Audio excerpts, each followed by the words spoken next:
I'm John Lawless with Castanet News, and today I'm here with the BC Conservative candidate for the Vernon-Monashee riding, Kyle Delfing. How are you today, Kyle? I'm pretty good. Yourself, John? Not too bad. So if you'd like, could you tell me a little bit about yourself? Like, what do you do for a living? Well, I own a moving company here in Vernon. Started that about 6 years ago. We're currently expanding. We got a third truck coming on the way for Friday. Other than that, you'll probably just find me scooting around in the mountains. Got a nice little red truck that we like to go 4x4ing with. Spend our time up there when we have nothing to do. A little bit of recreational shooting, stuff like that. Perfect. Yeah. And could you tell me a little bit about what inspired you to run in this election? Well, there's a lot of things that inspired me to run. There's a lot of unfinished business around town in this province, and I think that it's time for a fresh face to take a look at the problems and see if we can approach them in a different manner and actually solve them for once. Yeah, and why should people vote for you instead of the other candidate? Well, I think a lot of Conservatives can vote for me because we finally have a Conservative voice here in Vernon. Everybody else who's looking at change or for change, I'm definitely the guy. I have open ears and an open mind, and I'm looking to represent the community as a whole, not just the Conservative part of the community, but everybody together.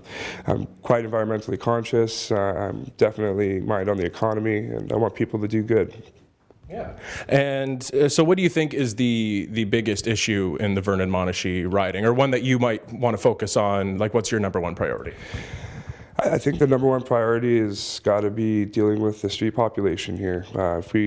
I keep my eyes on a lot of the Facebook community forums, and it seems every day we have mothers and fathers and everybody talking about the problems that we're having on the street. And it's not that people haven't been trying to deal with it, but I just don't think the ways we're dealing with it works, and maybe it's time for a new approach.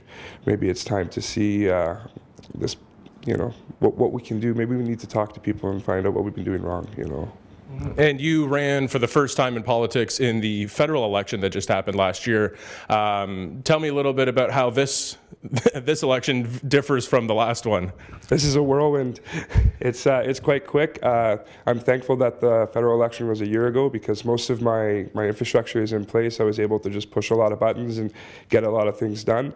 But what is quite different from this election is I got a lot of people coming out to help me very quick, so it's kind of nice, It's made it quite easy. I got people helping me with signs, volunteers, you name it. Last election, I think I probably spent about 4 months putting a team together. This election, 4 days, and I've got more people than I did last year, so it's promising and it's flattering. Yeah, well, thank you, Kyle. Thank you very much, and good luck in the election. For Castanet News, I'm John Lawless in Vernon.